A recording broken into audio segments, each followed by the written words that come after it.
Well, for everyone's benefit who's in the crowd and listening online, it is 6 o'clock, but we are waiting for a couple members to sign on. We've been having a little laggy internet problems in the building today, so we'll give it a few minutes and let them sign on.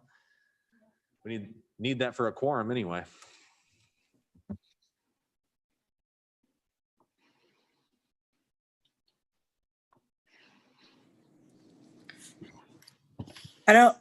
I don't know if you can hear me, but this is Valerie. I'm on iPad 2 with no video. So I think we have a quorum because I see Mosier, Knox, whatever. Thank you. Yes, we have you now. We weren't sure on iPad 2, but it is noted. And Mosier, you can hear? Yes, sir. Great. All right. Well, Sarah, we were not expecting Tor, correct? Okay. Well, seeing how we do have a quorum, we'll go ahead and call the special meeting of Tuesday, December 1st, 2020 to order. Please join me in a flag salute. I pledge allegiance to the flag Of the United States of America, and to the republic for which it stands, one nation, under God, indivisible, with liberty and justice for all. Sarah, roll call, please.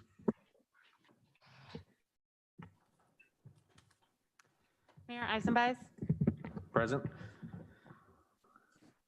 Ms. Nelson. Here. Mr. Knox. Here. Mr. Mosier. Here. Ms. Himshoot. Here. Ms. Duncan. And Mr. Christensen.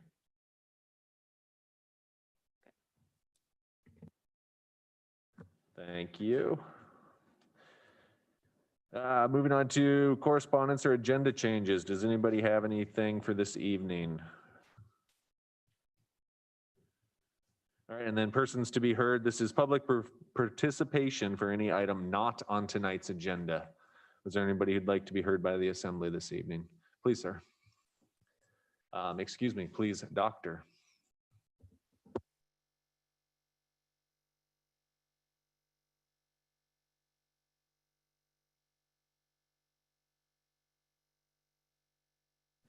You might want to be heard by the assembly, but the microphone we give you does not.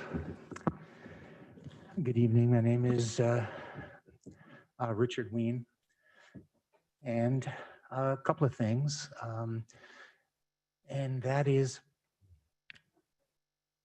temperature change drives convection, which reminds me of a song sung by Stevie Nicks. And I will continually bring this up, and that song is Landslide. And we've seen over the last couple of days how this weather has been very conducive to perhaps some land movement. I haven't seen it in the papers, so I presume nothing has happened. But it still becomes very important that the city put this behind itself and that makes some statements as to one, land development, and also risk. And I think that's something that's very important. Another issue is the development of a comprehensive solid waste plan. I think that AML and the recent issues that they kind of presented, real or imagined, was a shot over the bow. And I think that the city, because of the amount of money that it has invested in payments to the various waste movers, develop such a plan for the future. And I think that that will be something that is very, very important to do. And also, as always, just a reminder that the Assembly performs and conducts the people's business, and that business must be conducted in public and in an open forum. I fully understand the need for executive sessions, etc., much greater than you might imagine, but the assembly needs to keep an eye on transparency and allowing people to understand what business is being conducted, because there is nothing better than the assembly to educate people as opposed even to the local media, be it the Sentinel or KCAW, because the information that is handed out from the assembly can be very, very instructive for those who wish to seek to be informed. So thank you very much. And it's quite a day out there, driven by temperature change and convection. Thank you. Thank you for your time this evening. Anybody else, persons to be heard on any item not on tonight's agenda? All right, that'll bring us into, it says unfinished / new business for this special meeting. Tonight, we've called a special meeting to convene and to discuss the future potential of the old Sitka Community Hospital building. This was driven because of Search's request to potentially purchase the building, and members didn't feel that we had enough time during a regularly scheduled assembly meeting to not only fully inform the public, but to weigh in amongst the decision between ourselves. So we called a special meeting, and that is why we are here this evening. Tonight, we are going to have a staff presentation followed by a presentation by Search, and then some deliberation debate amongst assembly members. If any motions are made tonight, there will be public comment at that opportunity or at that point. And then finally, there is a persons to be heard at the end of the meeting tonight. So opportunities to weigh in as well. I would also encourage members if they have, or members of the public, if they have questions, comments after tonight's meeting, after we kind of get a handle of where the assembly might want to go, to email the assembly. This is a large decision that is going to maybe not go forward tonight, but that we are weighing. So I believe that all of us would really like to hear if members of the public would like to sell what is their building. So with that, I will turn this over for a staff presentation. And John? Mayor, if I could just add, I believe Mr. Christensen has joined. Tor, Hey. can you? Can you hear me? Yes. Okay. Yes, we have you. Thank you for your presence tonight, Tor. Well, the internet at my hotel went down just as I was logging in, so I'm coming in over the iPad, so I haven't used this before, so it might be a little clunky.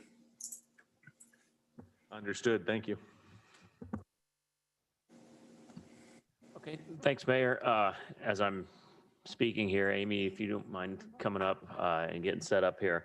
I'll let Amy give the background, but I'm glad we have a special meeting tonight to dedicate to working towards this decision and where we're going here based on Search's request.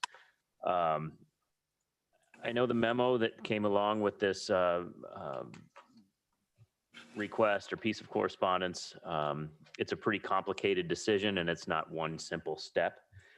So I don't think that the goal should be here tonight is to answer all of the questions that are in this memo. It's going to be a step-by-step process and could be somewhat complicated decision tree. And I think Amy did a great job in putting a kind of a flow chart decision tree together so we can work through this very methodically. So please, Amy, if you give your comments and then we'll invite Search up afterwards to give their presentation. Thank you, Amy Ainsley, Planning Director. And just to reiterate some of the background information, there is a letter in your packet that we received from Search on October 21st that stated Search's interest in purchasing the former Sitka Community Hospital site. And that includes the land, the buildings, and the improvements at 209 Muller Drive, 202 and 204 Brady Street, and 302 Gavin Street as well. Search is currently the lessee for these properties. They have been leasing the building for about a year and have about 4 years remaining on that lease. So that will expire in August of 2024. So the meeting tonight is just to really discuss this request and get a sense of what the process would be like going forward if the assembly wanted to proceed with a sale, and for us to just discuss the types of questions that we might have and decisions that will have to be made.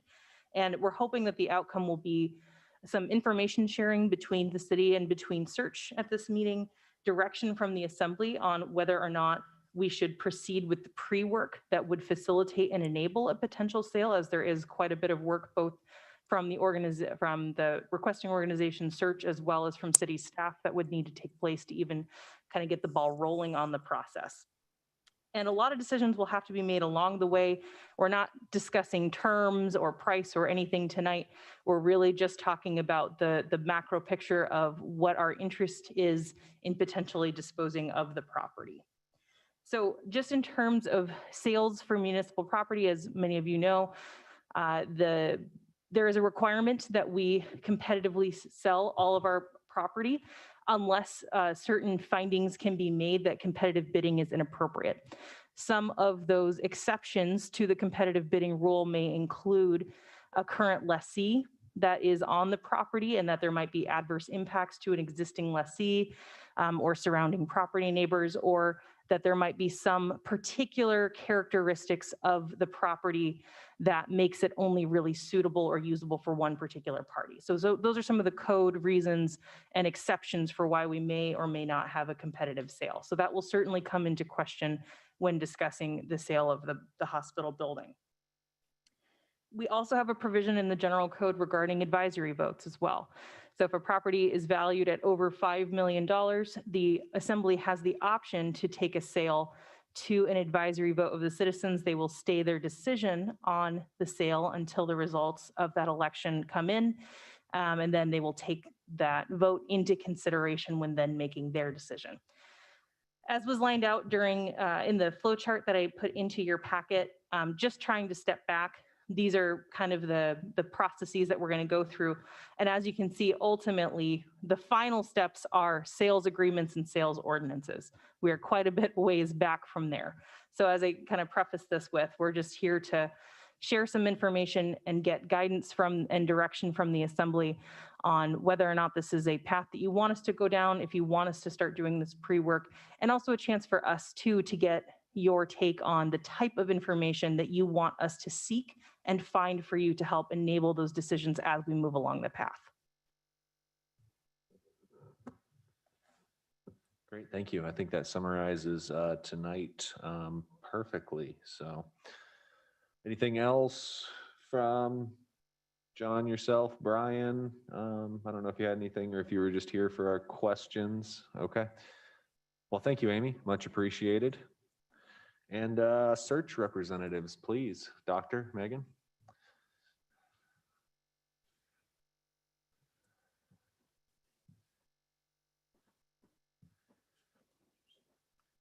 And there is a PowerPoint presentation, correct? For those who are online, if anyone cannot see that, once it pops up, please let me know and we'll try and stop and troubleshoot.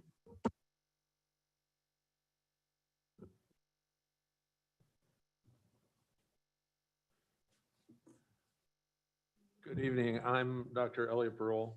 I'm Chief Medical Officer and Senior Vice President for Search. Good evening, Mayor Eisenbeis and Assembly members. I'm Megan Bozak. I'm the Director of Marketing and Communications for Search. As we're getting settled and getting our PowerPoint ready, just wanted to say how much we appreciate your time this evening, and we're excited to talk about Search's request to purchase municipal property at 209 Moeller Drive. Our future plans include quite a bit of expansion. As you all know, we're looking at expanding Mount Edgecombe Medical Center and the Moeller Drive campus with the goal of increasing medical services and lines in Sitka. The Moeller Drive campus is integral to our future plans, and we request that the Assembly consider selling the facility.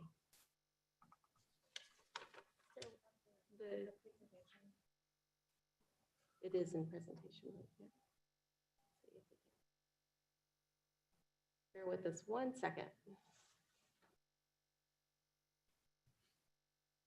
Were you able to see the introductory slide? We cannot on this side, no. Oh, okay. The TV I have in front of me has this same picture on it.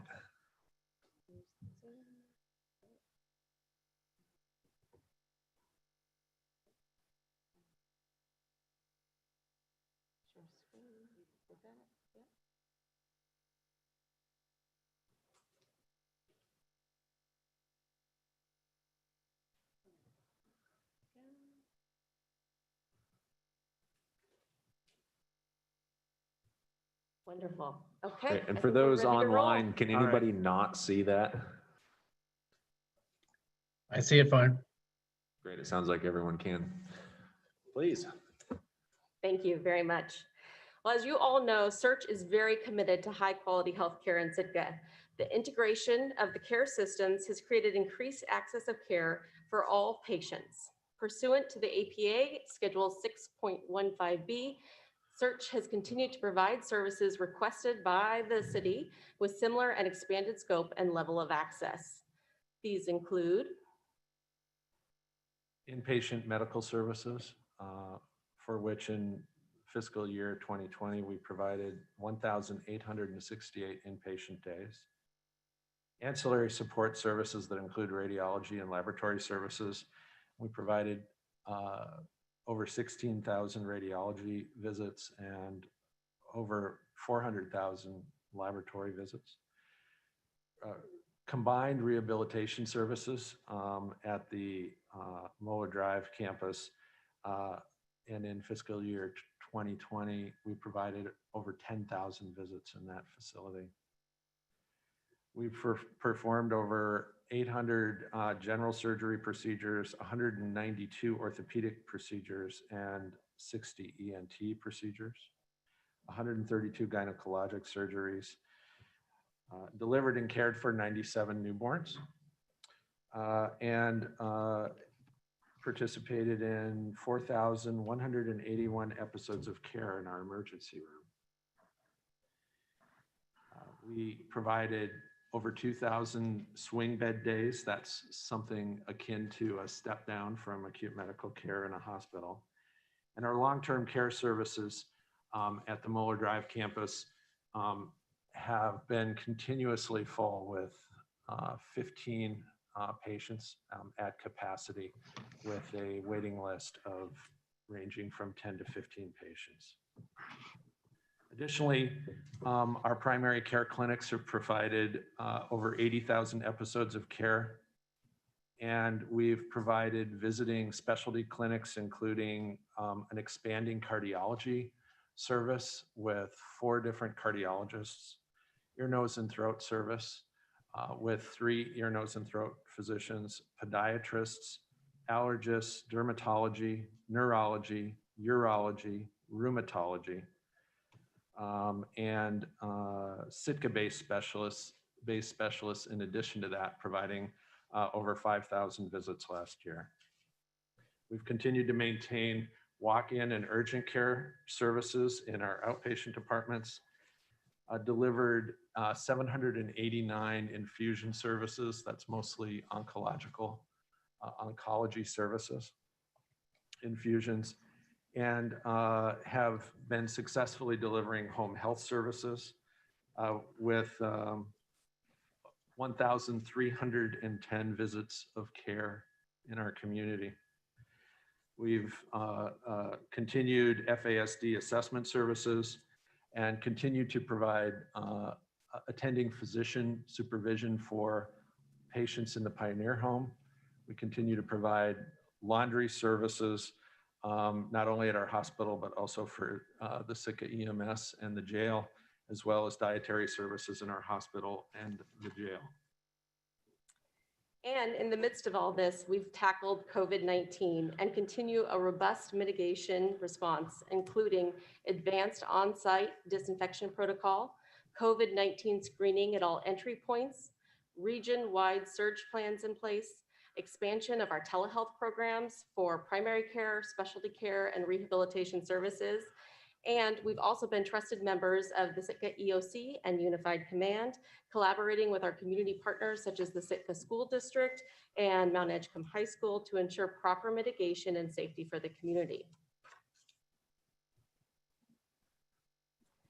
Search, as we mentioned, is insanely focused on expanding healthcare systems in Sitka and will be increasing regional access to healthcare by upgrading Mount Edgecombe Medical Center to a state-of-the-art facility. On this slide, you can see the concept plans for the new facility that will be built across from the current hospital on Tongass Avenue. Our construction timeline has already begun with some early permitting completed and headed into early groundbreaking in early 2021. We're extremely excited about this project. You can see on this rendering from the architects that the Japonski Island campus will include a new hospital with 25 acute beds, operating suite, pharmacy, laboratory, and radiology services, as well as an outpatient office building that will include primary care, will include outpatient surgical care and specialty care. In addition, we anticipate continuing our professional services at the Muller Drive campus, including the provision of long-term care, rehabilitation care, and outpatient medical care.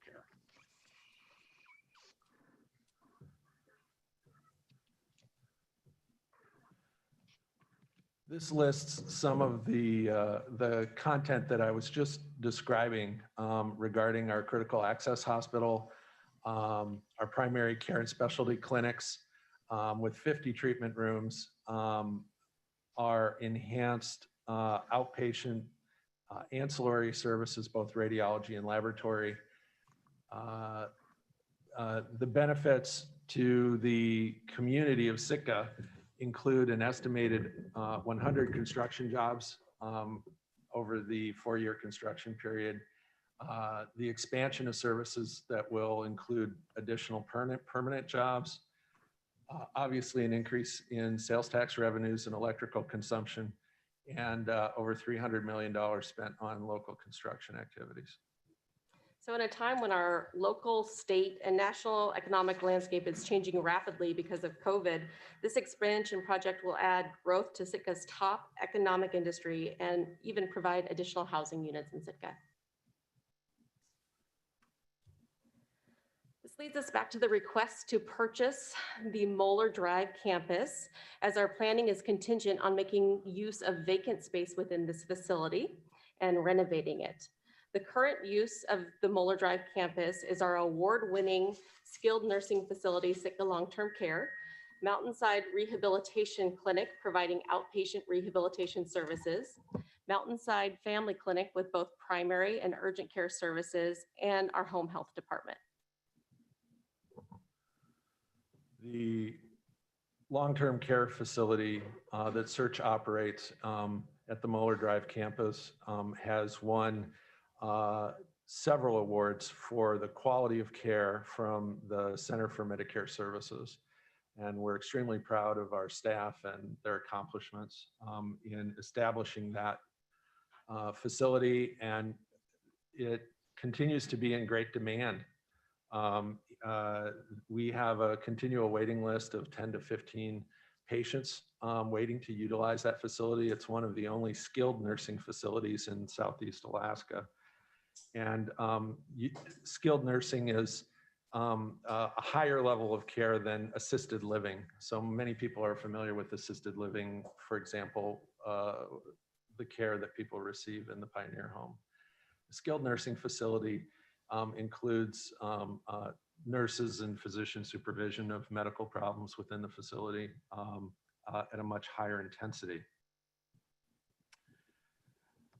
Our future plans for the Muller Avenue campus include an expanded outpatient behavioral health clinic that we're in the process of creating, an expanded long-term care facility, and staff office space. In the short term, what we need is space for many of our administrative staff that will be displaced by the construction activity. And given the current configuration of the hospital and of the Muller Drive Hospital, it requires substantial modifications in order for us to be able to access and remodel those spaces and to utilize a large portion of the existing space in a manner that's safe for the residents of the long-term care facility.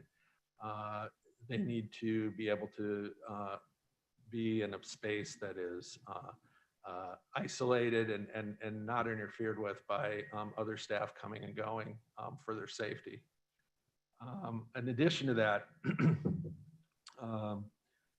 we anticipate expanding that facility and expanding the number of long-term care beds that are in that space substantially, and not only deepening that activity, but widening it in terms of the breadth of services that are provided there.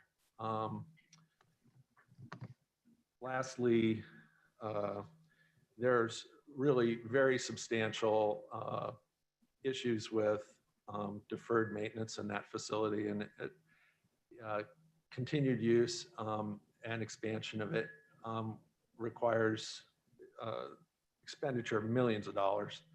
And I realize that a detailed evaluation of that is not completed, but it's really clear to our maintenance folks that it's going to require substantial investment. And we certainly are willing to do that if the property is a property that we own. For the future use as a long-term care facility, every study that you're going to come across is going to showcase a need for additional long-term care as Sitka's population is aging. We've heard that in health needs assessments, we've heard that in state demographics. It's coming, and our community has long been looking for a solution to help this problem and allow folks to age in place.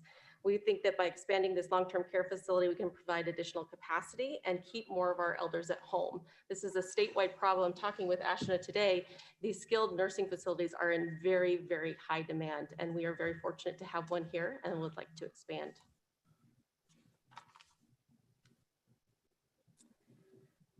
Benefits to the city and borough of Sitka of a sale. We see the sale of the Muller Drive campus really as a win-win for both the city and Search. For the city, the proceeds of the sale of the facility can benefit the permanent fund. There's reduced liability due to the removal of these maintenance projects and hazards that have been noted. Can help maintain healthcare service lines and jobs in Sitka, support multiple healthcare campuses in our community, continued expansion of high quality healthcare in Sitka, and economic development and additional jobs in Sitka. With approximately 650 employees, Search is the single largest source of employment and wages in Sitka. The jobs that will be created by expanding services at 209 Muller Drive are year-round and high-paying. During the construction transition, multiple positions will relocate to this campus, allowing jobs to stay in Sitka as opposed to moving elsewhere in the consortium. In closing, we'd like to thank you for the opportunity to share our expansion plans. Our request is to move forward with a process to purchase the 209 Muller Drive campus, allowing Search to continue expanding services, provide more healthcare options, and create additional jobs in Sitka. Thank you. And thank you for your presentation this evening. Thank you for Most your informative, attention. very much. I would assume that the assembly would have some questions tonight. Would you be available to answer questions as well? Obviously, to the best of your ability on your feet here, but if so, that would be greatly appreciated. So thank you. Absolutely. Thank you. Okay, now bringing it back to the assembly for deliberation. As staff is nicely laid out, I believe the first decision we need to tackle tonight is, do we even want to sell this property? Because if that decision is no, then making decision on the rest of the items is kind of a moot point. So while we can talk about any of it, I would hope that we can answer that question before any of the other ones. So if anybody would like to start this out. Tor, please. Yeah, I have no problem selling it. How we sell it is a different question, but Anytime we, especially a piece of property that we're not actively, using and getting property tax on. So I would say we should sell it. How we sell it's a different question. Rebecca? Yes, Rebecca, please. I'm sorry. Rebecca, can you hear me? Oh, now I can, yeah. Okay. Can you Yes, hear me? the floor is yours. Thank you. Okay, yeah, I just wanted to point out what Tor just said. If I understand it right, if that facility is used as a hospital, it's exempt from property tax, right? So with what we heard tonight, with the plans that Search has, it does not increase our tax base. I just want to clarify if that's the case. Good point. Yes, I do believe that to be the case. I actually had just made a note on my paper as well. Property taxes, I don't believe that to be one of the benefits we would realize. John, you had something to clarify? Yeah, I will just add that if done the right way, even though Search gets a property tax exemption, if that property tax exemption is filed with the state, then there's some more or less a pill or a reimbursement that comes back to us in a different form. But it wouldn't be a direct property tax back to the city from Search. It would be based on that exemption given back by the state. My hand is up whenever. Yes, please, Valerie. I'm not for or against selling it, but I would hope that before we make the decision to jump into bed with Search on selling this, that we would do a feasibility study. Not that I'm in favor of like another $500,000 or $250,000 project, but just a simple feasibility study to decide if we could retool it to be maybe part of our Sitka Police Department. We've known for a long time that there are issues there because of the concern of the shared building with the state, and sometimes the state's reluctance to not want to share costs of things that need to be done. It seems to me some people have been told it's just too cost prohibitive to retool. But I worked for the company that built the hospital in 1984, I believe, maybe 1985. And I think it is very adaptable to suit the needs of what we may be looking for a police department, and could also be used in conjunction with long-term care facility on the upper floor, or, for that portion of what is needed. I am not a big fan of just saying, yeah, yay, Search, let's go. I think we need to proceed cautiously. Thank you. Mr. Mayor, I'd like to speak. I was just going to see if you had something. Yeah, I think we should sell it. It's interesting that Rebecca mentioned the sales tax, or I'm sorry, lack of property tax benefits. That's something I was going to bring up, but it's good to know what John told us about the fact that if they file it with the state, we will get a form of PILT from the state. So it wouldn't be a total loss of revenue in that respect. So I am okay with it. I think Search is putting a lot of investment in this community. The price is going to have to be negotiated. I have no idea how much, but I think we should sell it. Thank you. Mr. Knox? Yeah, I am in favor of helping Search in any way that we possibly can, and expanding the opportunity of providing healthcare in Sitka, and strengthening Sitka's base as a regional provider of healthcare. I think it's a great opportunity for us to expand our economic base and our town's livelihood, obviously. And I look forward to continuing the conversation with them about it. I think there are a lot of questions, though, that, like Tor pointed out, how we do it. It's not just if, but how it goes about. So I look forward to working through that process now. Yes, and I'll agree there that the process is going to be very important here. If the assembly decides to go through with a sale process, that working through that is going to be extremely important. To me, the sale alleviates one of my large concerns I had when Search acquired the assets of Sitka Community Hospital. And that was, what are we going to do with an empty building at the end of 5 years when the lease is up? The building is very specifically built. It doesn't lend itself well to many other uses without a substantial cost in remodel. I don't know what that cost would be. Some sort of study would have to be done in order to find the cost of a remodel, but I could assume it would be substantial.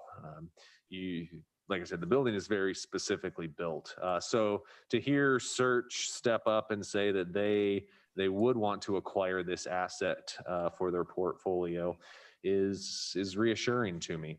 I think we're a long ways away from getting there right now, but to open up these discussions, to me, I'm very excited about.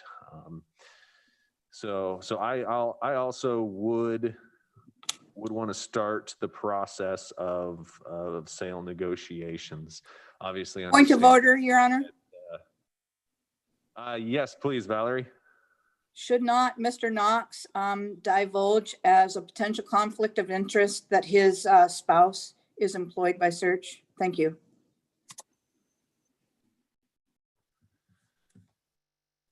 Mr. Knox, for the record, your spouse is employed by Search. Yeah, I've disclosed that in the past too, before when we made the agreement, the original agreement with Search. My wife works in behavioral health there at Search. I do not get any benefit from any dealings that we do, and nor does she. So she's just employed there. Thank you for the disclosure, Mr. Knox. I do rule that you are able to participate in these discussions. Please bring it to the attention of the body if throughout these proceedings, for some reason, your wife is part of the negotiating team or anything, if she becomes very close to the sale. Thank you for that disclosure. I think I was wrapping up what I was going to say, so I'll move back to Rebecca here. Yeah, sorry, my first time around, I was just clarifying on the taxes, but I did have 2 more questions. My first question, and I keep coming up with these questions, part is that I'm new and part I haven't found these things, but is there a guiding document to Sitka's future? Is there something where we've thought out where another school or senior care, or like Member Nelson said, a police department? This is one of the last large parcels. I'm stating the obvious here, but it's one of the last large parcels located near downtown for the city. So is there anything out there that kind of talks about what our needs might be in 10 or 20 years? And then I'm going to tack onto that question, with or without that document, could we, within the negotiation of the sale, set some parameters about it's called right of first refusal, or what it's called, where if Search finds they no longer need the building, that we could have the first option on it? So that's one question. Then I have another one. I can answer part of your question. The comprehensive plan does lay out some long-term basic guidelines for us. In the comprehensive plan, off the top of my head, I do remember it talking about the need for long-term care, often been dubbed the silver tsunami. So I believe that falls within it, but that could be a resource for you to investigate further. As far as deeds on title and first rights of refusals, I think anything probably can be done through negotiations, but I don't know if those specific ones would be allowed. If you'd like, we could ask Brian to weigh in on that, or you could meet with him afterwards as well, as regards to deed type issues. Yeah, well, whether we sell or not, it's easier for me to, if the decision that I make right now doesn't mean that we will never, ever have the option to own that lot and or building again in the future. If if it's possible to negotiate something like that, even if we don't end up negotiating that, but if that can be part of the sales agreement, it would help my decision tonight a little bit. So, Anson, is it possible?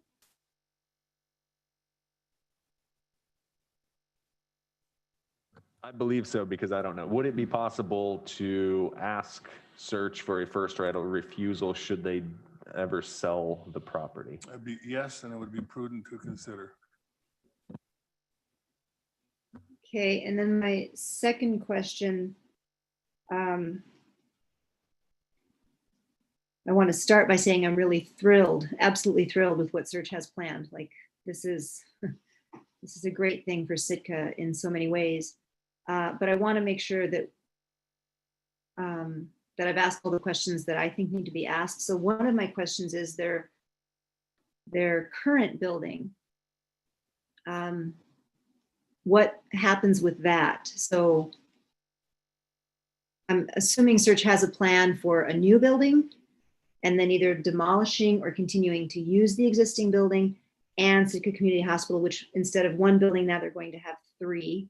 And that's a tremendous expansion that I'm all for. I just want to make understanding correctly that they're prepared to, what I want to avoid is a derelict building, which wouldn't be our problem, I guess, but it feels like a lot of expansion. So I don't know if that's a question that can be answered. Dr. Megan, would either of you care to tackle on the question of and I believe I heard Rebecca correctly, the current hospital building, will that be left as a derelict building, or are there future plans for it? It will not be left as a derelict building. One of two things will happen. Either it will be utilized as living space, or if the cost of remodeling it exceeds the value to the organization, we'll tear it down. It's the oldest hospital in the entire IHS in the country, and it's been impeccably maintained.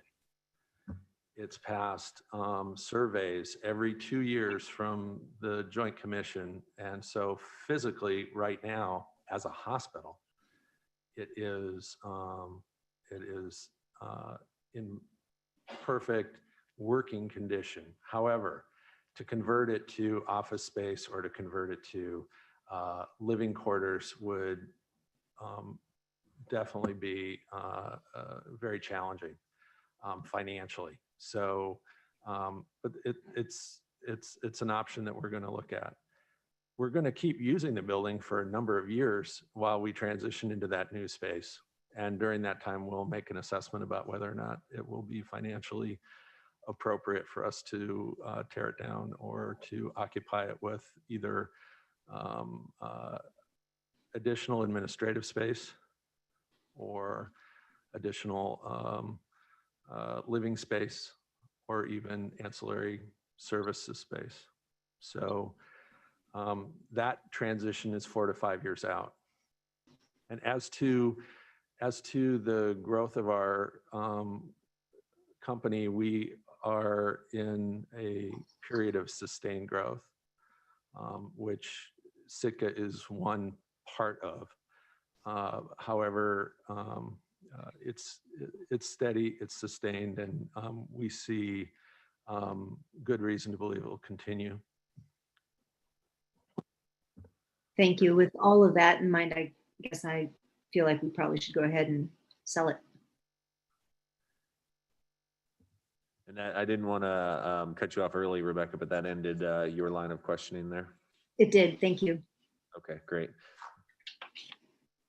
Everybody has spoke on it. I'm happy to hear more thoughts here. Motions could also be in order if anybody needed to make a motion on this.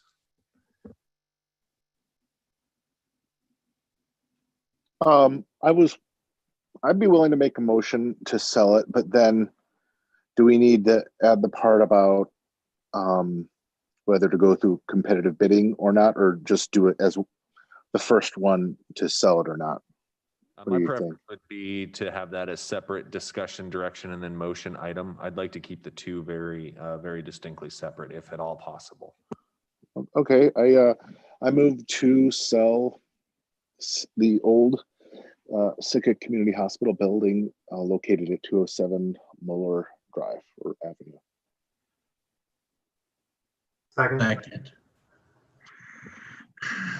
It's been moved and seconded to, and Kevin, I'm going to add a couple words in here. Tell me if you're not okay with that, but to direct Sure. staff to start proceedings to sell the old Sitka Community Hospital building and then a clerical at 209 Moeller Street. Oh, yes. Perfect. Thank you. Okay, so it's been moved and seconded. Is there any public comment on the sale of the building to begin the negotiations of the sale of a building at 209 Moeller Street?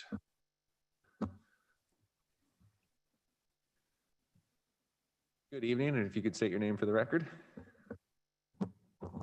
My name is Sandra Rudd, and I emailed you all an email with my concerns about the sale to Search, but I thought I would make a few points here. And I appreciate that two of you at least acknowledged receiving the email. I want you to keep in mind as you move forward here that that is not just a building, that it's property. It's undeveloped property and a building, and it's surrounded by neighborhoods.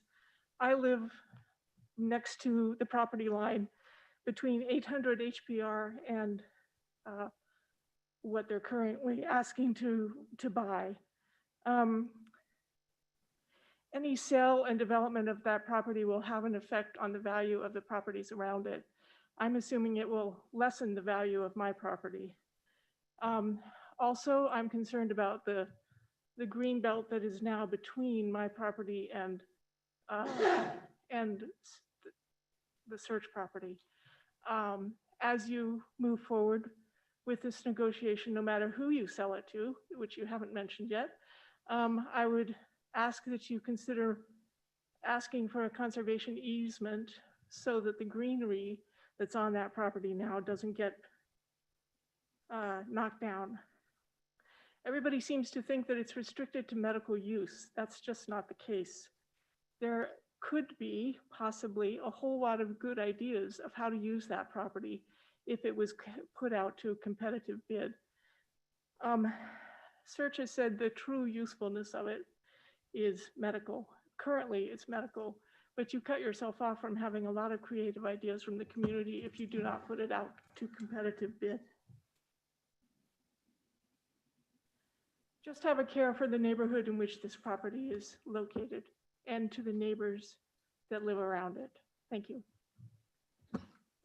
Thank you for your comments, concerns this evening. Please.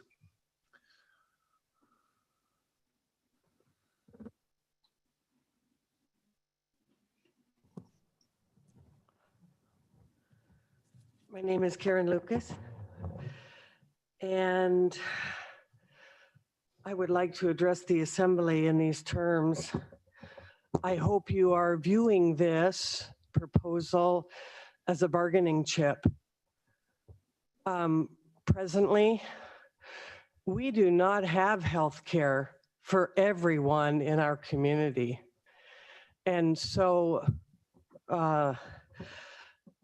my suggestion is that if Search were to provide services for heroin and meth addicts and alcoholics and people with mental disabilities, perhaps even a lockdown rehab facility.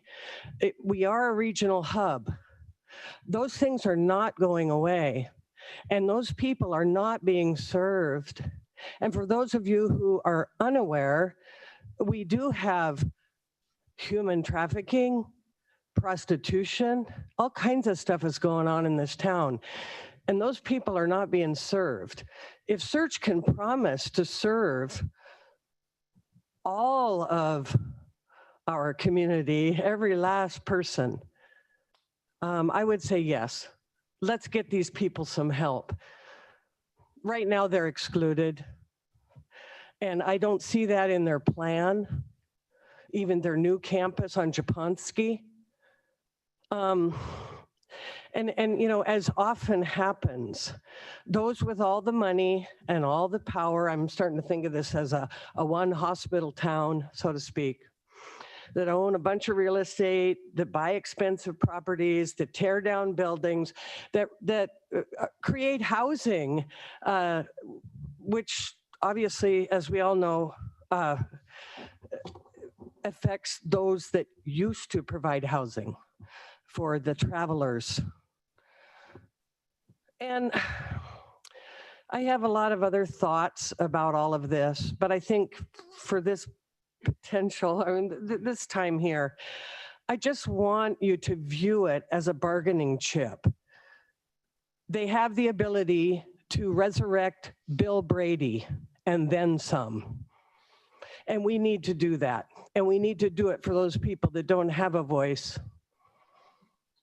And so if they'll promise to do that and establish a rehab and a lockdown for the meth addicts that are coming out of Sick High School, have at it. Sell the building, but make room for those people. Otherwise, it would be unjust. And I just hope you're thinking about the totality of health to our community and all of our residents. Thank you for your time. Thank you for your thoughts this evening. Please.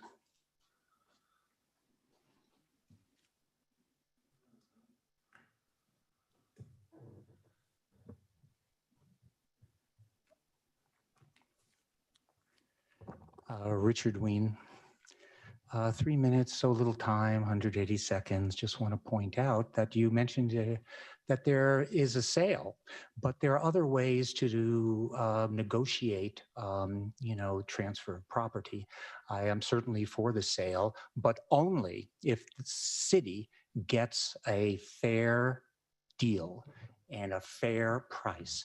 Now, one of the ways to construct it is that the city maintain the ownership of the property and lease it. And you could actually just give Search the building and have a long-term lease.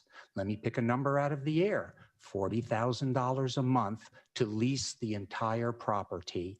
And that would be $500,000 a year, which would increase our ability to get revenues. One thing that can happen is that if we go for a general lump sum sale, that somehow I feel we may not get the best deal. We're here, well, it's a building that needs deferred maintenance, and it's going to cost millions to rehab it. And you just hear the old saw. I thought there were some interesting points that it is an undeveloped property and there will be potential opportunity. I can think of things to do with the property for the city. And I think Ms. Hemschut is quite correct in wanting to understand what some of the benefits are for the city. But here are some other things. One is that though the building was assessed for insurance purposes at $5 million, if that building disappeared tomorrow and you had to rebuild it again, what would it be, $25 million to redo it? You'll note that long-term care is not going to be on the campus of Mount Edgecombe over on Japonski Island. So what's happening is their value of this building increases because in essence, they're not having to rebuild a building. They will take over a building, put in a few $1 million, and you can see that Search has turned out to be a very wealthy corporation who may be sitting on quite a bit of cash. And if you heard all the services that are being offered, I just think of billing. They're having this and 4 doctors, you know, 4 cardiologists and 3 ENT and all these procedures. All of this means building, meaning money, meaning that poverty cannot be declared. And that if they are truly interested in the city, and I know the building will bring money here and all this other stuff, we need a fair and maybe an even more generous deal. And this is something that we as citizens are going to have to keep on it. My basic point is it doesn't have to be a straight up sale. It could be a leased land, and the search can have the building and have at it with surrounding property, but as a lease. And I think that has to be a consideration too, because that can mean continued revenue yearly to the city coffers. Thank you for your comments. Anyone else for public comment on the motion? Seeing none, I'll bring it back to the assembly for debate on the motion. Rebecca, please.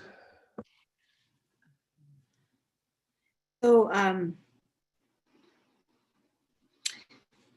a long-term lease, like was mentioned in persons to be heard, as I understand it from city staff, that would be an option. I'm talking about the amendment here because we're talking about whether to sell or not. And so if I'm off, let me know. But a long-term lease would allow Search to borrow against it. And so I see some real advantages to that. So I guess my question is, how could we explore that option versus a sale? To me, we let our intents be known to our administrator because we did it through this motion. We instructed staff to follow up on some opportunities to sell this building. So if we made that known to our administrator, I think he could start looking into that. Tor? Yeah, I was a little bit disappointed that we went straight to this motion just because I think it goes so hand in hand with how we sell it that it can't be separated. I am in favor of selling it as opposed to leasing it and things, just because it's just adds more work to the city. But I also am very much in favor of a competitive bid, not necessarily for a hospital, for as much money as we can get. And if Search gets outbid, Search gets outbid. I mean, the fact that, Dr. Ween did bring up a good point, and the Search is making money. I think the rise in all of our medical bills in the last year shows that. So, I have no problem with them buying it as long as they pay for it. And so I don't know as we can make the decision if we pass this, which is fine, we've got just as much work figuring out how we're going to sell it next. And so again, no problem selling it, but I think we need to set up a situation where we get the most money possible for it. Mr. Knox? Yeah, so I think we need to stick with where we're at with this motion right now and just discussing the actual sale. I think I see this as a number of stair steps that we're going to have to take to get to the end result, if there is an end result in the end. And what we're trying to get, the first step right now is, do we want to sell it? So, I mean, a number of us have said right now, we're ready to do that. We're ready to take that first step up the ladder. The next step up the ladder is yet another motion and another decision to make to work towards the actual event happening or not. So I'm in favor of this motion. Valerie, Kevin Mosier, did you have anything on this? I don't. Thank you. No, I have nothing further to add. Thank you. And John? Yeah, I want to build off of Mr. Knox's comments here. I know this is a kind of a stair-step process, and I would recommend that I think the next stage, if we decide to move forward with the sale, or I should say if the assembly decides to move forward with the sale, would be for Search to provide to us their openness to a competitive bid, or if they would like us to consider a sale without competitive bid, send us some correspondence outlining the reasons that we can consider up here, and then make that next motion. But I think there should be some time allowed for for search to put that together and bring it forward if they so desired. Anything further on the motion to begin the process of selling? Yes, Rebecca. I'm thinking about an amendment that would say, because right now the motion is to explore selling it. Could we add the words or long-term lease, sell or negotiating a long-term lease? I guess I have to make a motion and then see if I get a second, right? Yes, yeah, we definitely can add that. And Okay, so I'll move, and if I get a second, great. If I don't, fine. But I move to add the words negotiate or negotiate a long-term lease. I'll second that for purposes of discussion. And then I think I'm supposed to speak to it, right? to amend the main motion to include a clause of sale or long-term lease. And Rebecca, for clarification purposes, we have talked about the land tonight. Are you talking about the land, the entire building, or open to negotiation? Yeah, all of like the whole bundle, whatever we're talking about letting go. Is there another option that could be achieved through a long-term lease? Okay, understood. I think that helps Sarah clarify and John down the road here. So it's been moved and seconded. Is there any public comment on the adding the clause of adding the wording of long-term lease to a possible option for the building, please?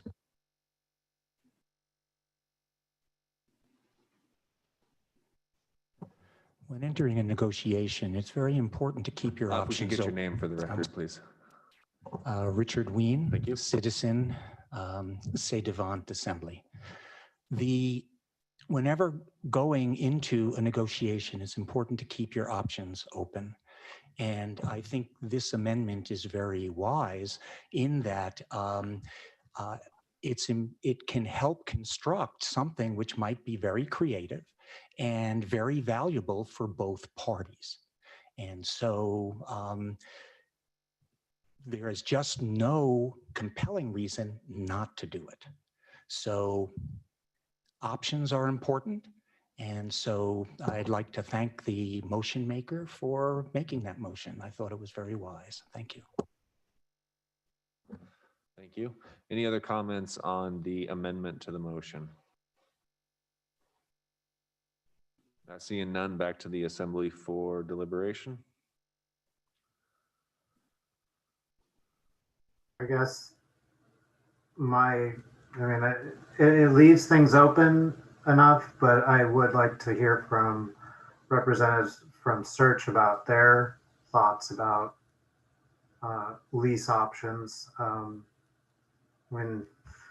As I kind of look at how this is being proposed, it really seems like they're looking for a lot more flexibility, and really in the end, a potential investment for them, land, buildings, future development, whatever it might be, that might get hamstrung by a lease. So I'm not really sure that they would really be all that interested in it, but I would have to hear from them on that, of course.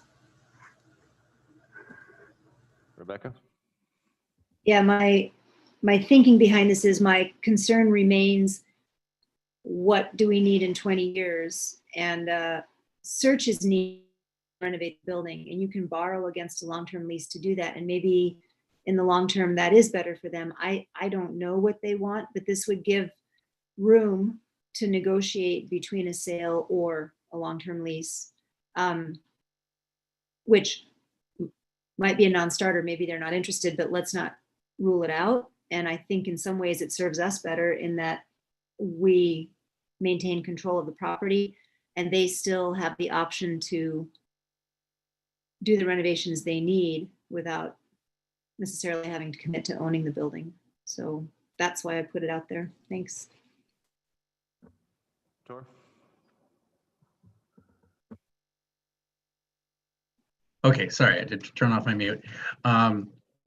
So my only concern about this is What if it's not Search buying it? And so, in other words, if we say, okay, we're going to talk lease, that by almost definition means we're talking to one entity. And so if we're going to say, okay, we want to put it out for sale, then we're now, instead of putting it out as a bid, highest bidder situation, now we're talking RFP. We're talking much more complex. And again, it would tend to make it much harder for any entity other than Search. Now, I don't know if there is, but in my mind, I want to get best value for this. And so I don't have super strong feelings about this, but I think it makes it harder for any other entity other than Search to come forward. Thank you. Valerie, Kevin, either of you? I'm in. I'll go after Valerie. I disagree with esteemed member Christensen in that it makes it more difficult. I think it keeps our options open, and I'm for getting the best value. I do have family that works at Search. It's a sister, and she's certainly not high up on the food chain, and I don't get any income for my vote for or against whatever Search does. But I'm all for doing what is best for the municipality and the citizens of Sitka as a whole. So I think this leaves our options open. Thank you. I'll go ahead. I second it just so we could kind of talk it out, but I think I'm going to vote no on the amendment, just because I feel like it. I believe we'd be better served with a sale, and I think adding the lease is going to string out the process. That's just from my perspective. And they approached us. They're interested in purchasing it. If they wanted to lease it, I think they would have asked. And like I said, if the main motion passes, I don't want to just give away the farm. I want to get a fair price, but they are investing in our community, and I'd like to give them a chance. So I'm going to be voting no on the amendment, but yes on the main motion. And I also have some concerns about the amendment, namely when you go back to Search's application submitted through the city, they specifically did check purchase. And then further in their presentation said that some of the upgrades that they wanted to do would only be feasible through a purchase. And then finally in the note that came with it, I said, we look forward to collaborating with the city and borough of Sitka on a mutually beneficial property sale. So I think it's been stated multiple times from at least the one interested party that we know about that they do want a sale. The other thing that I keep having a hard time about is we say that we want to do this through a competitive bid and it might be someone else. I don't see anything in any of Search's documents that say they don't want a competitive bid. I don't know if that came from talks with staff or if we included that as simply a potential option, but I don't see anything precluding that from Search's request. Obviously, we'd have to ask them. That's just me talking, but I think that process can easily happen here. So I'm not in favor of the amendment, and only because the requester that we are working with at this current time has requested a sale. Is there any final comments from the assembly before we go to a vote? Sarah, please. Okay, the amendment before you is to add the words or negotiate a long-term lease into the main motion. Mr. Knox? No. Mayor Eisenbeis? No. Ms. Himshoot? Yes. Mr. Mosier? No. Nelson? Yes. And Mr. Christensen? No. Okay, the amendment fails, 2-4. So now we're back to the main motion. All right, so we are back to the main motion to direct staff to start negotiating a sale or looking at a sale process of the Sitka Community Hospital building. Is there any more assembly deliberation on this?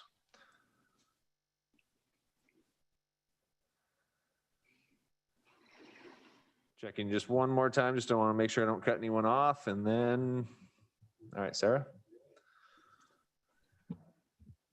Okay, the motion before you is to direct staff to begin the negotiations of the sale of the former Sitka Community Hospital building at 209 Mueller Avenue.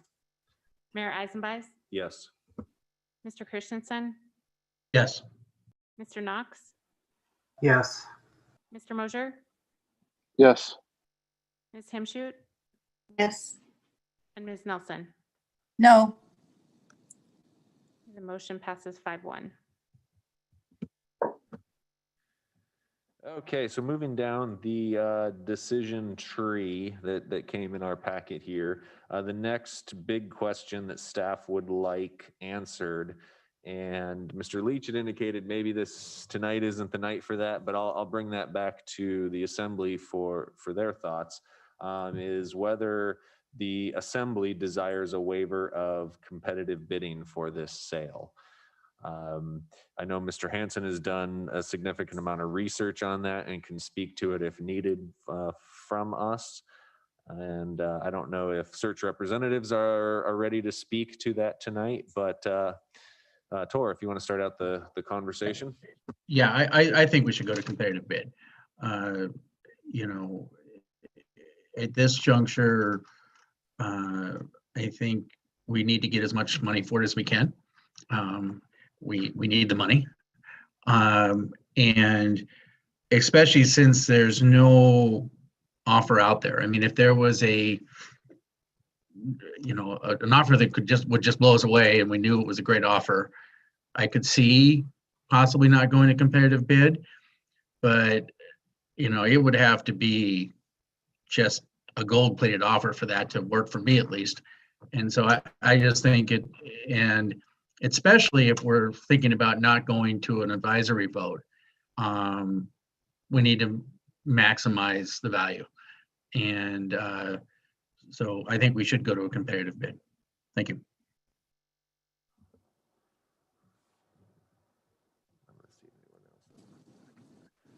My hand's up. Yes, please. If we do decide to sell, which seems that there's a majority of the assembly members that favor that, I would definitely insist on a competitive bid. There are a number of people in the public that feel that they got screwed by the way this transfer took place in the first place of the selling out of our community hospital. There are a number of people that no longer will get health care locally because they feel that their elected body failed them. And at the very least, I think it has to be a competitive bid. Thank you. Mr. Knox? So this is a question for staff. Within the competitive bid process, or the application for, is there a way for us to be able to score, so to speak, an economic development factor within it? Because one of the things, I mean, if we had somebody come forward and offer just a little bit more, be the top bidder of the property, but they weren't looking at actually developing the property in such a way that would add to the economic well-being of Sitka, whether creating jobs or a tax base or something else within all of that. Is there a way for us to be able to score that somehow?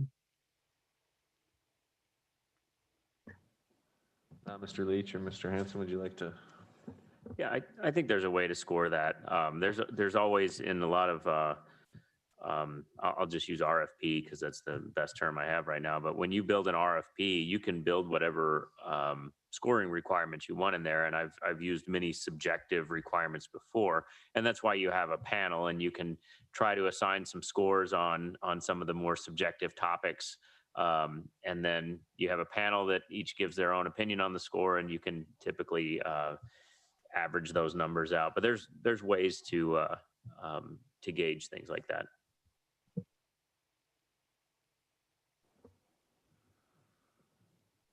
Mr. Knox, did that answer your question appropriately?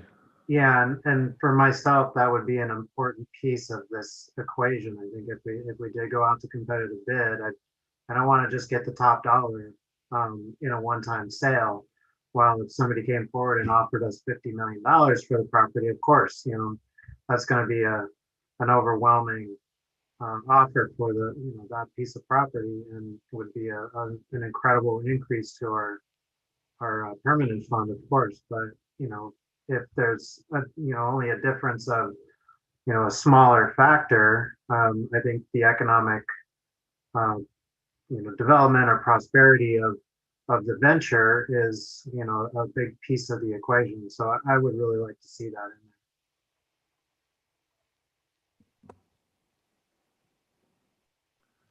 Mr. Mosier, did you have anything? Yeah, I'm glad Kevin said that. I agree. I'm okay with a competitive bid, but exactly that. We wouldn't want someone to just bid a little bit over and have to choose them, and not take in consideration the economic value that search would bring. If we can incorporate that into it, then I think it would be fair, and I would be okay with a competitive bid. And Rebecca?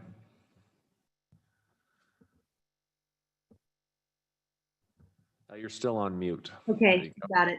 I think what's a technical question about the decision tree. So I think I'm still in order talking about this, but as far as the competitive bid goes, the next steps after that, I see appraisal. If we go to a vote, I don't see appraisal if we go to competitive bid. And knowing if we have a good offer, in my mind, is that like the assessment is enough to tell us in a competitive bid that the offer is reasonable versus an appraisal? If you can. There's ways to do it. You can put an RFP together to go to competitive bid. We could have an appraisal done and use that number to set a minimum bid price is an option. Okay, so that doesn't impact whether or not to go to a competitive bid. Okay, thank you.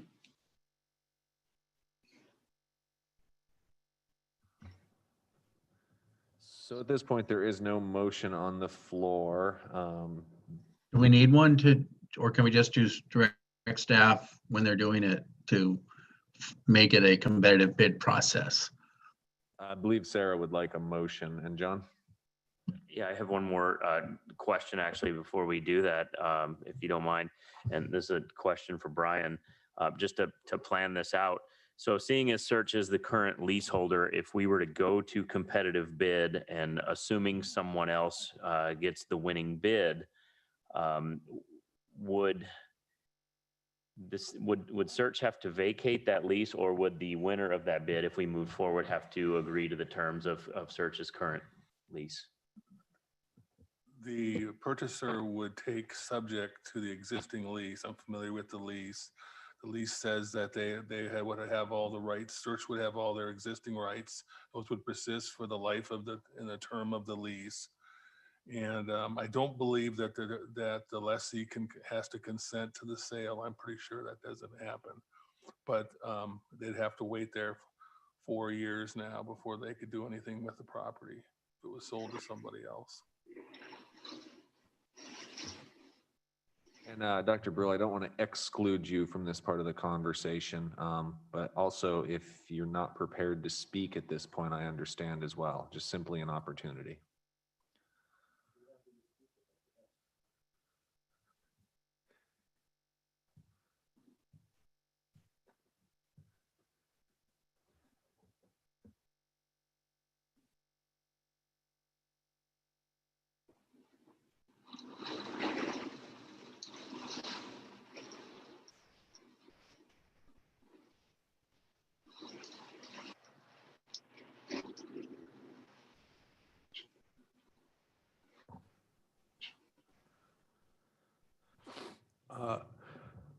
We proposed the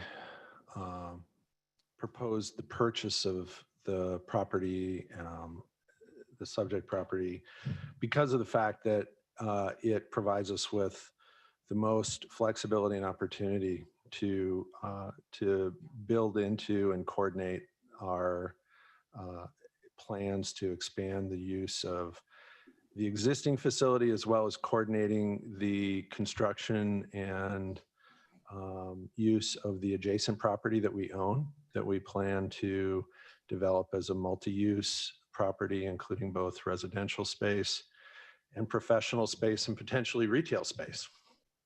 And some of the limitations, while we have enough room there to accomplish that, having the adjacent space will allow us to integrate that development with the use of the existing property.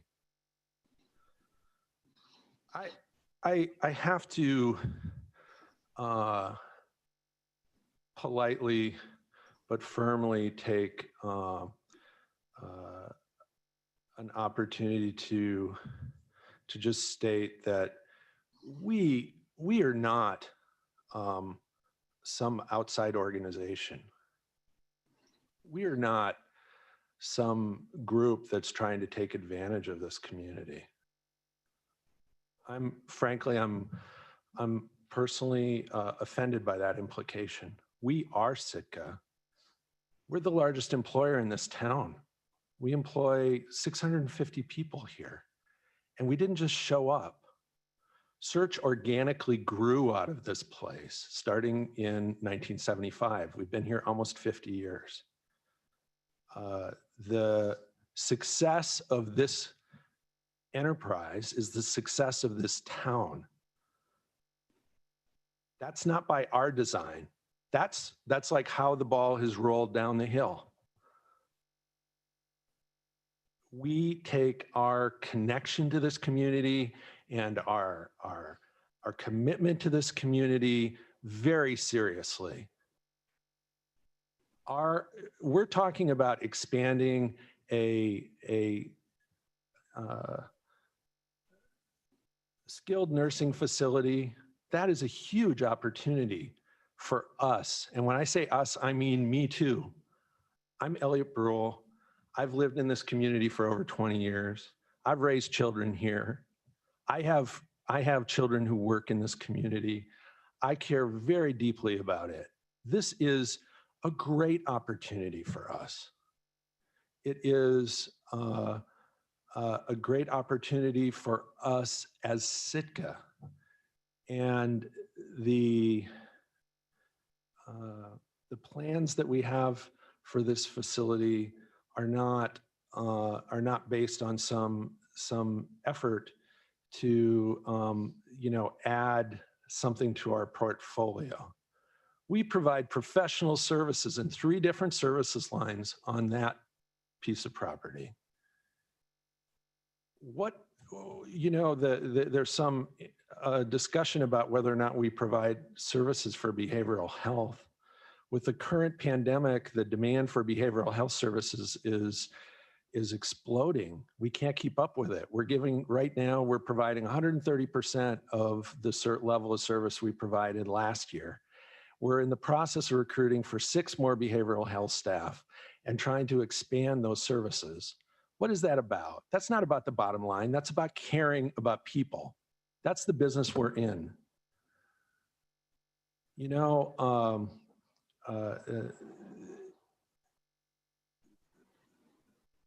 So having said all that, we're here because we need a partner. We're not talking about sort of like can, if, would, okay? I mean, we've selected an architect. The ball is rolling. We're looking at the largest construction project that's happened in this town in decades, about to happen.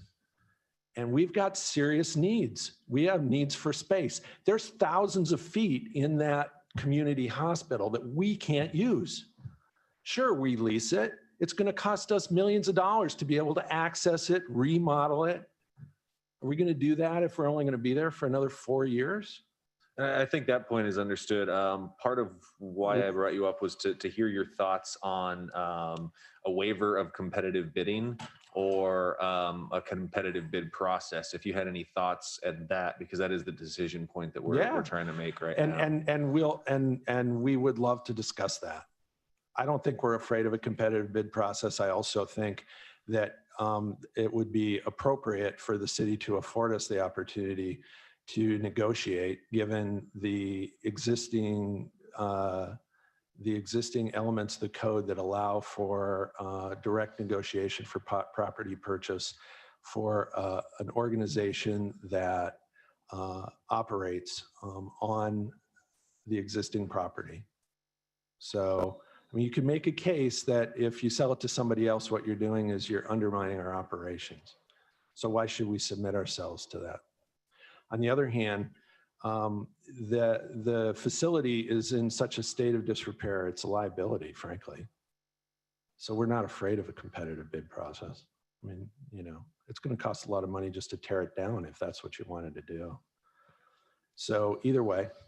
Okay, great. Thank you. I know that was kind of somewhat on the spot on whether you would do that for a competitive bid or not, but I appreciate the insight. I hope that you will create an opportunity for us to have meaningful conversation about how to proceed on that. And I sort of feel how the doctor just indicated that I think legally we could go through a process where we directly negotiate with the current leaseholder, the current adjacent property owner. I feel that there are multiple avenues that would legally allow that within code. But then I go back to, does that do our citizens justice on the sale of their property? And I don't know. Seeing the proposal that Search put together for the sale of the assets of Sitka Community Hospital, I genuinely feel that they put their best foot forward. Their offers were substantially more attractive than anybody else who even attempted to put in an offer in the first couple rounds. And I do believe that Search was trying to do right by the community through that process. In this process here, I don't think that Search is trying to steal the property. That they're trying to do anything besides be a good community partner, as was indicated in that previous testimony. But at this point, I want to do right by our citizens, and that very well may be a competitive bid. If the competitive bid process does come out, I would like to see some weighted options for more than just sale price. I believe that just sale price in this instance is not all of the parameters that we should be looking at. So I could go either way. I think I'm slightly leaning toward a competitive bid process, as I think other assembly members have stated as well. Tor, please. Sorry, had to unmute. I think I prefer a competitive bid. You know, if there was some sort of negotiated settlement, then we really should put it to a vote.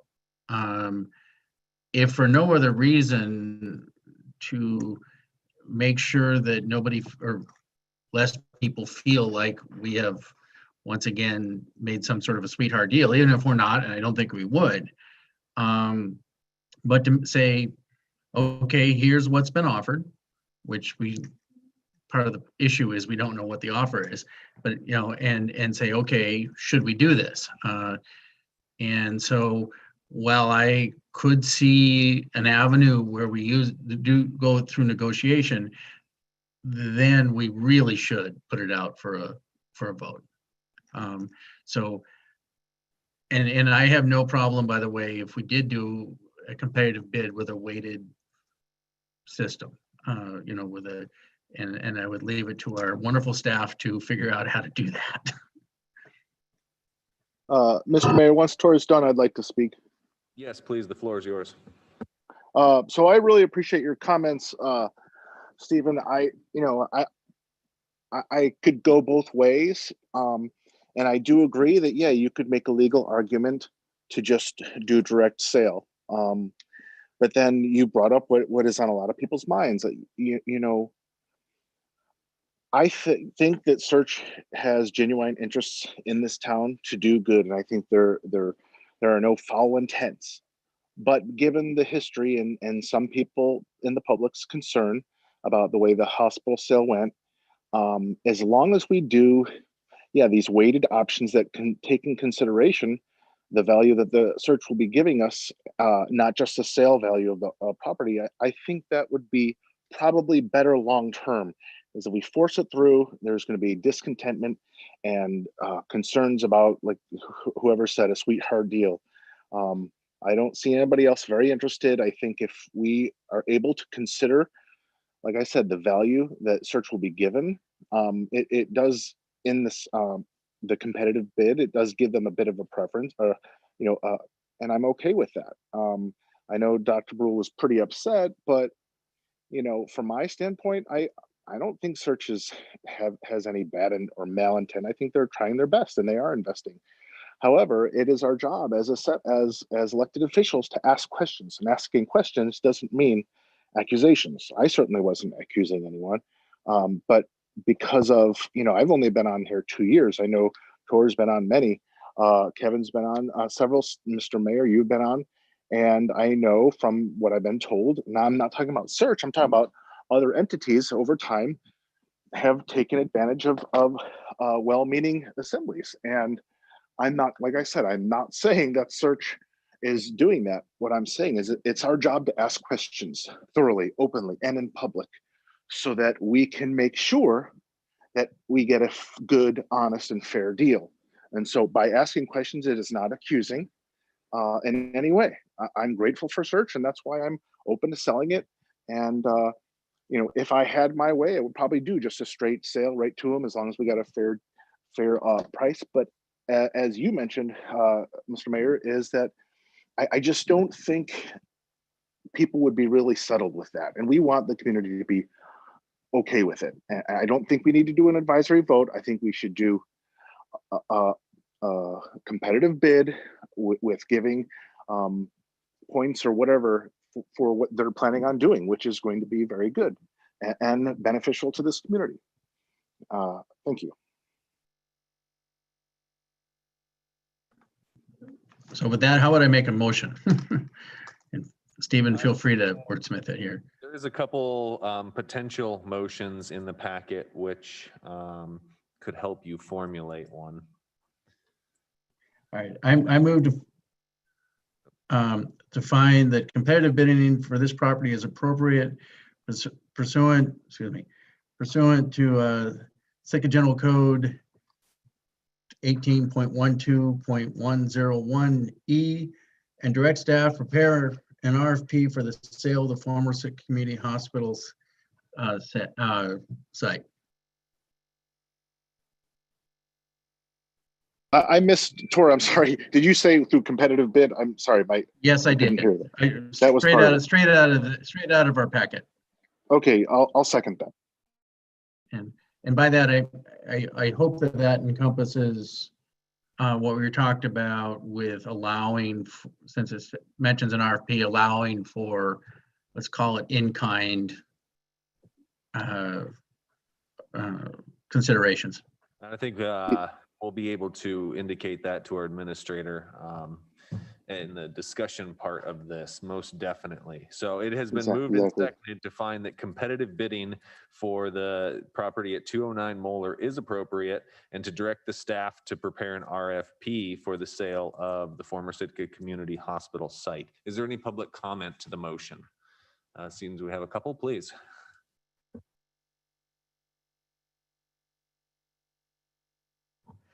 So this is Karen Lucas again.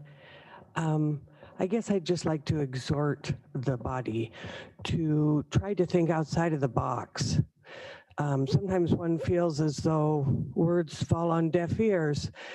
I know there's behavioral health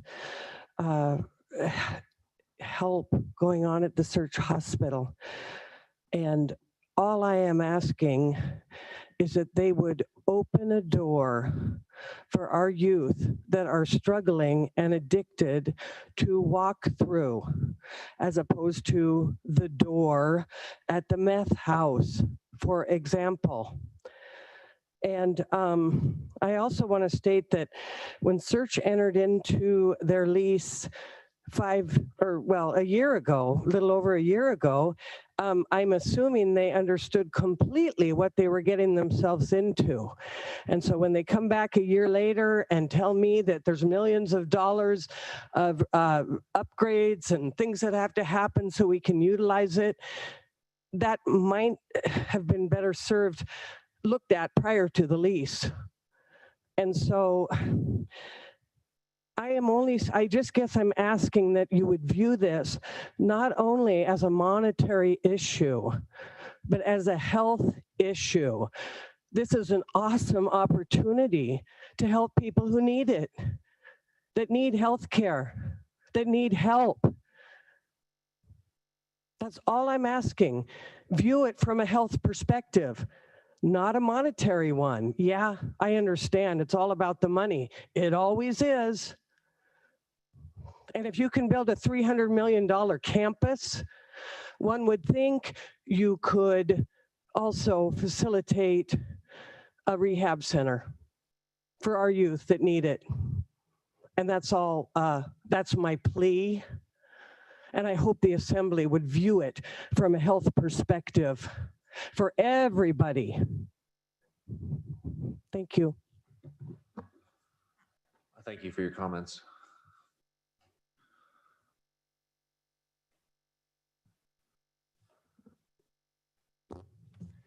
Richard Wien, citizen, and Say Devant Assembly. I think this motion is indicative of what the Assembly should be thinking, in that just because somebody checks a box, the reality is the Assembly can fashion this in any way they want. And so the discussion is good.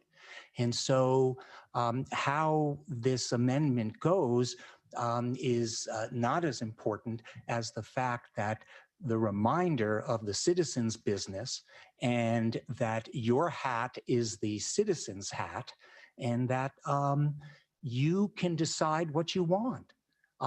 Because Search got the ball rolling doesn't mean the Assembly can't be creative and get new ground. So whether you vote for this or not is not as important as the fact that of the realization that you can do what you feel is best for the city. So thank you. And thank you. Any further public comment to the motion this evening? Seeing none, we'll bring it back to the Assembly for deliberation.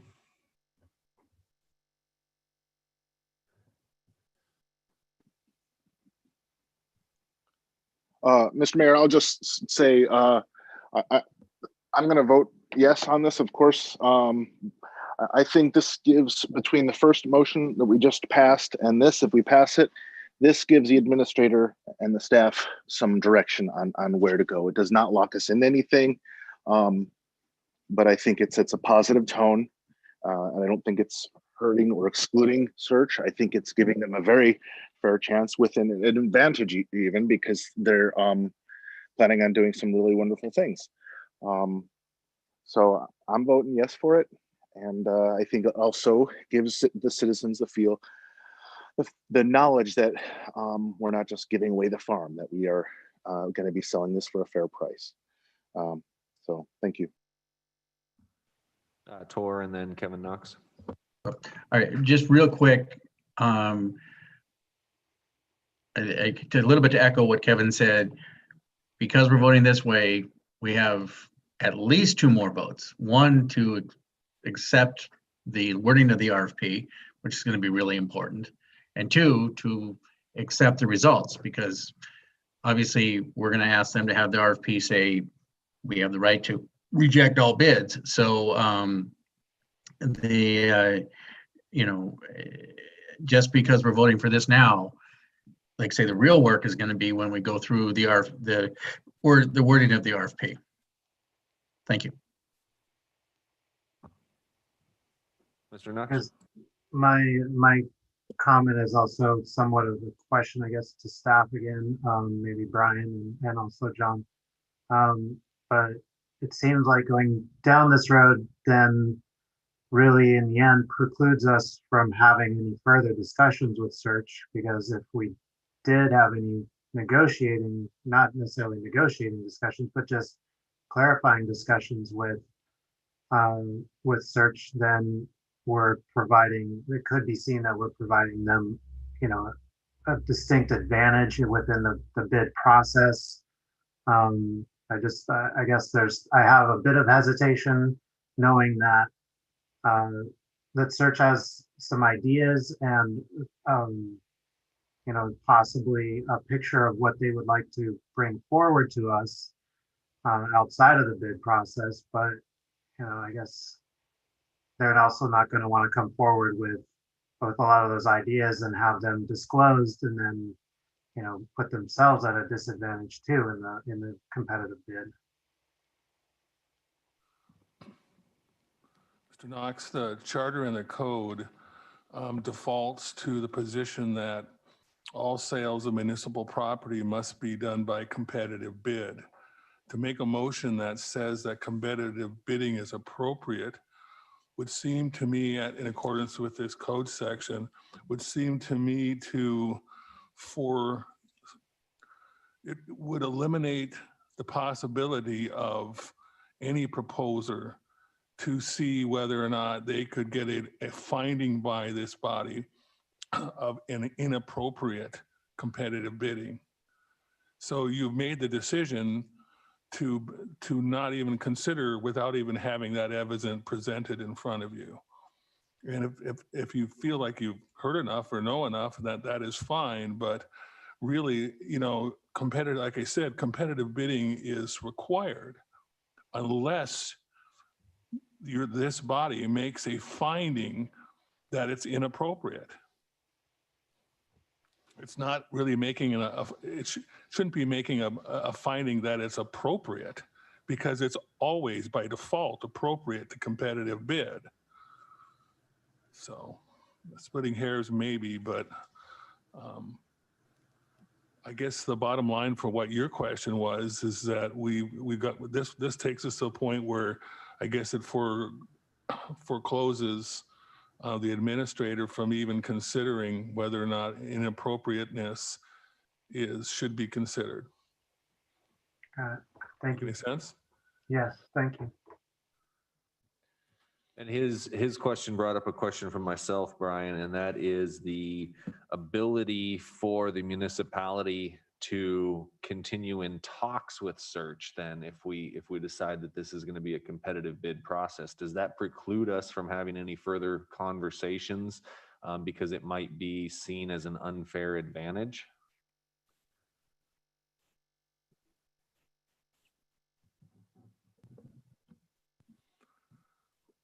Well, I mean, if you're going to have an RFP, why would you negotiate with search right now? Not negotiations, just furthering the conversation. Right. Well, that's somewhat where I was headed towards with this, is that if you're going to talk to search about, you know, what are the terms potentially that you would offer, and why would it be inappropriate to do a competitive bidding, and maybe let us go before the body and present our case with the terms and the facts that support a finding of inappropriateness. Understood. So there's also a case to be made to not go forward with an RFP at this time, but to continue a negotiation and come back at a later time with then your further finding if you truthfully believe the community can be served in a non-competitive bid process. Is that what you said? Right. Give search the opportunity to convince this body that that's the case or not, you know. Okay, But and I'm not advocating for that. I'm saying that's the process that our code kind of lays out, impliedly, at least, because there's the default to competitive bidding, and the exception or the waiver or the dispensing of competitive bidding by a finding of inappropriateness. And to find facts, you've got to have facts presented to you in order to make that finding. Yes, and I realized I had a very loud breath right next to the microphone there. If anyone heard that, that was not a sigh at Mr. Hansen's comments there. His comments are actually very enlightening and make me want to take a step back, perhaps, and let that process develop. Mr. Christensen. A couple of points. One, I assume Brian wrote these possible motions, so if he didn't, I was a little, if saying appropriate in there wasn't appropriate. I guess my thought on that, I mean, I don't have a problem if we want to postpone this or table it possibly for a while, but part of the frustration is that we don't have an offer on the table to talk about, to say whether or not it's appropriate for competitive bid or not. We don't have a number, and we don't have there's no offer on the table for us to say is inappropriate or not, is appropriate for, or appropriate to do without a bid or not. So if the body feels like it's makes sense to table this or postpone it, or I don't mind withdrawing it for a while, but at some point we're going to have to decide whether or not we have, if we should go to a competitive bid. And like I said, if we decide to negotiate out a deal, then I think we really need to decide whether or not to put it to the voters. Mr. Leach. Yeah, if I might just interject, I'd have no problem withdrawing my motion, because now that we're talking about it like that, that makes sense. I don't want to cut off the opportunity for that discussion to take place. So I'll wait, but if everybody wants me to, I'll just withdraw that motion. Mr. Knox, do you mind if Mr. Leach speaks for a minute and then you can? Yeah, go ahead. Thank you. Yeah, Mr. Hansen does a much better job of outlining thoughts than I do, and that's exactly the point I was trying to address before we started going through these motions. So these motions in the memo are possible motions that we didn't have to get completed today. Not all three stages need to be completed today. But I do agree that a competitive bid is required by code. The assembly needs to find that a competitive bid is inappropriate after hearing a presentation from Search, and I think that's where Search would be able to express their reasons to us, and then the assembly can make the decision on whether to do direct negotiations or to continue with the competitive bid as required by code. And my hand is up after Mr. Knox. Yes, please. Actually, yes, you're right. I did offer the floor to Mr. Knox next, and then Valerie, you will be after Mr. Knox. Yeah, I guess the question would come to bear for Search or Dr. Brule to answer if they were interested in investing the time to bring facts forward that would help us determine whether or not we do not go forward with the competitive bid process, or if they would just rather invest that time in completing a bid and entering into that process instead. Doctor, if you'd like to respond, you're welcome. We haven't had a break in almost 2 hours. For someone who is a stickler on breaks. Valerie, would you like to make your comments before we take a recess here? You guys can take your bathroom breaks and I will continue when you're done. Great. Thank you. So go ahead and take a recess, and we'll re-adjourn when we're ready.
Okay, we're getting people back online here.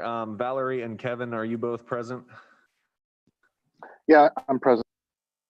I'm here. All right, thank you both. Rebecca is back and seated. We've got Brian. All right, so we will jump back into this with answering of a question by Dr. Brule if desired.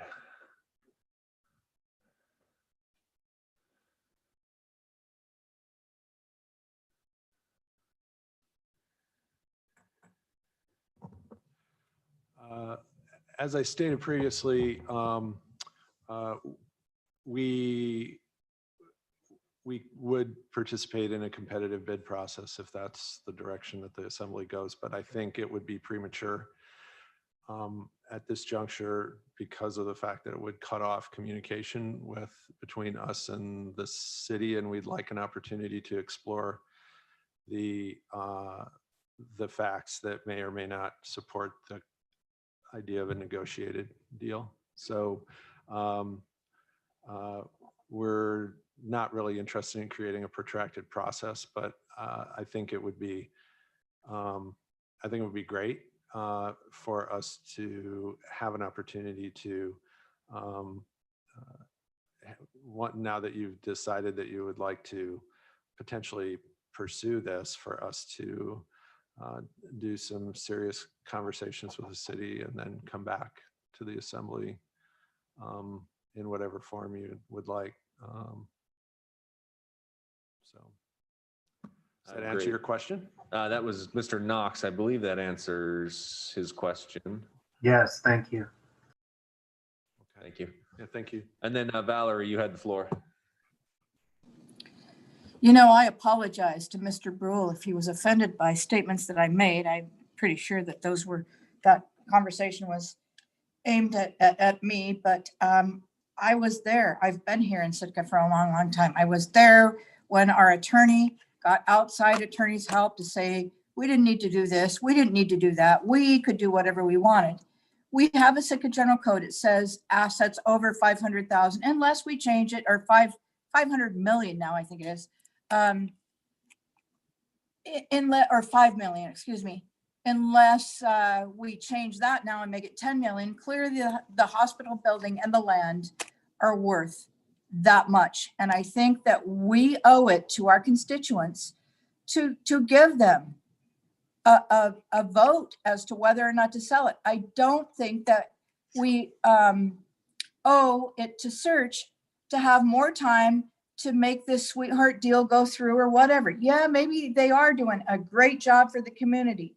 By the same token, we have other businesses, we have other entities, we have other people that feel very disenfranchised over what happened.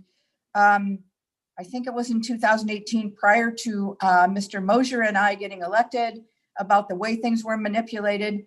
And clearly now we have people that are pushing to make it a sweetheart, go-to good deal for Search. We need to find out what is the best interest for the community and not, kowtow or go to whatever. I still disagree that that hospital cannot be remodeled for needs that the city might have. And I respectfully disagree with the majority of the opinions that have been voiced. Thank you.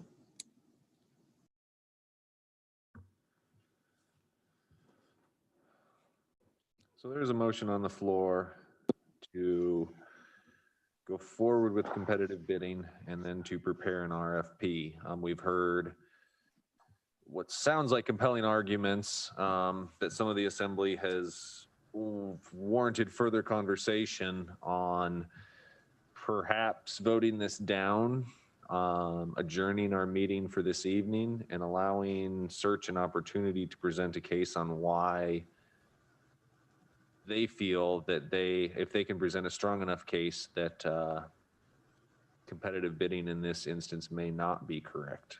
Brian, if I did not say something appropriately there, please correct me, because I felt like I was walking on thin ice there. I didn't want to say anything I shouldn't have. If I may, Mr. Yes, Tor. I have a quick question and then a possible motion.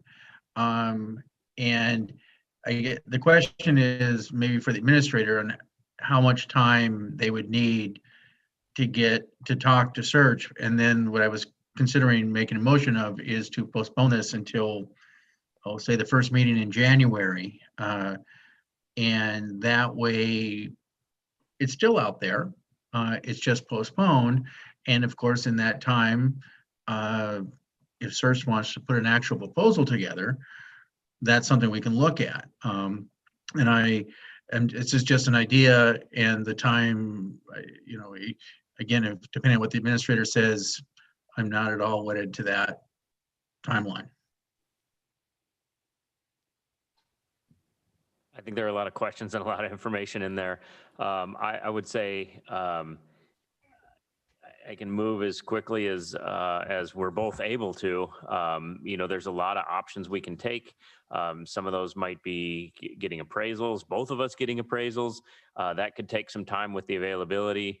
We're going to have some maintenance inspections done. There's a lot that we should look at, and it's very hard for me to put a timeline on it right now. Especially going into the holiday season too, when I think it's going to be tough to nail down some of the professional services we may or may not need. But I can say that we'll begin the discussions as soon as possible and come back to the assembly table as soon as we're able to. I don't plan on dragging it out a long period of time. Mr. Mayor, if I can help this along, I would just like to withdraw my motion that I originally made. You beat me to it. Okay. The whole point I was trying to do was to get things moving along. But after hearing some people talk, help me understand that if we're locking down the communication, I don't want to do that. That being said, I still do think we should do a competitive bid. It just may not be the wisest choice to choose that path tonight and give both sides an opportunity to communicate and find out more information. And then we can make a better informed decision. And I'll officially withdraw my motion as well. Yes, thank you both for that. Mr. Mosier, I understand moving the process forward. I think that's exactly what we had intended to do. I think information gathered as we went through our deliberative process furthered our knowledge tonight and made it a worthwhile decision to pull back that motion. So with that motion being pulled back, I don't see much more business in front of us this evening for this special meeting. However, that does not mean that we can't discussion, direction, decision, anything else this evening. So I don't want to cut off any assembly members from a productive and fruitful meeting. However, I think we need to let the process that we just laid in the administrator's lap develop before anything else. And I would just agree that please make time of the essence on this. I don't want search to think that we're sitting on our hands on this process. And if we need to go down a different route, then I'd like to know that as soon as possible. Rebecca. I'm not sure whether this question even works tonight or not, but I heard a lot of different things that we talked about wanting to have in a sales agreement or in the RFP. And so does the assembly have opportunity to, if an RFP is presented to us prior to us saying, here are some things we'd like to have in it, that seems unproductive? Or is that the right order of things? And maybe I shouldn't even worry about that yet with where we are tonight. I just want to make sure that the assembly can weigh in on things that we want to see and things we don't want to see, both in the RFP and then ultimately in the sales agreement.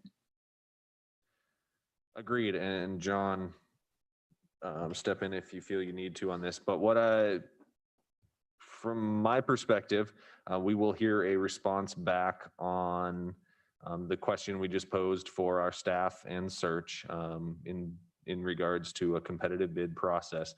At that point, if we decide to go forward with a competitive bid, I'd like to put an item on the agenda to indicate what we would like to see in an RFP.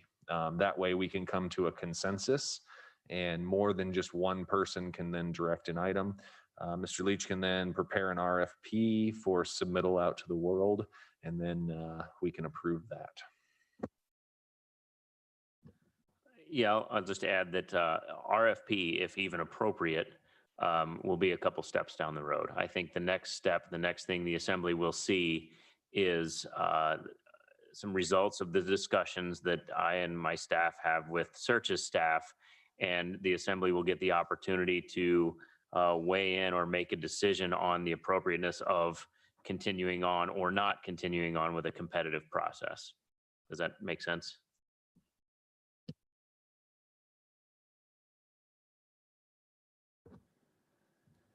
Is there anything else from the Assembly tonight on our discussion direction decision?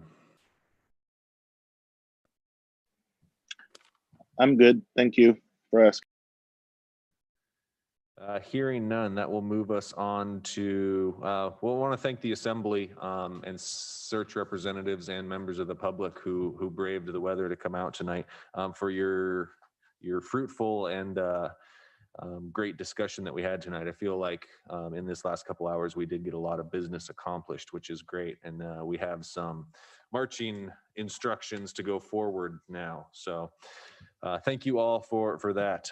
Persons to be heard. This is public participation on any item on or off tonight's agenda, not to exceed 3 minutes. Is there any persons to be heard?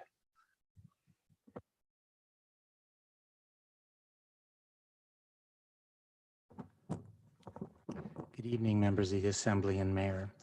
This is Richard Wien, citizen and ci devant Assembly. Firstly, I'd like to say, and I think this is true, and if somebody has other information, correct me if I'm wrong. Happy birthday to Shirley Robards, and may you have many, many returns on that. So thank you for all you do for the community, and I hope you have a big birthday party soon. And what is very important, and how the quality of the discussion goes at the Assembly level, in part has to do with the quality of the packet and the information which the Assembly receives. And I think it's very important. For example, tonight it was a bit sparse. So I came here with interest to see what the level of conversation was going to be. I feel that it is good for the citizens and also good for the Assembly to have fairly comprehensive packets. As far as my opinion as a citizen, what was the name of the movie? Something McGuire? I can't remember, but the line was "Show me the money." And the bottom line here for any sale is "Show me the money." But here's an important thing. If it is sold, it goes to the it goes to the permanent fund. And let's say we get $5 million, the assessed amount. Well, and let's say we get 5% return. And I've seen what the returns the city get. So if we got 5%, we're doing okie dokie. That's only $250,000 that's put into the permanent fund, which we can't touch. However, if you do lease it, and do a good lease deal, it goes to the general fund. I don't see real big revenue streams and opportunities that will come to the city. And so as an Assembly, you need to think of, well, how can you improve revenue? And as I mentioned before, lease the land at a good lease rate, long-term, and you can even give the building to depending on how you do the accounting, to give the building to Search, and they would have the security as well. But I think you really need to be creative in how you view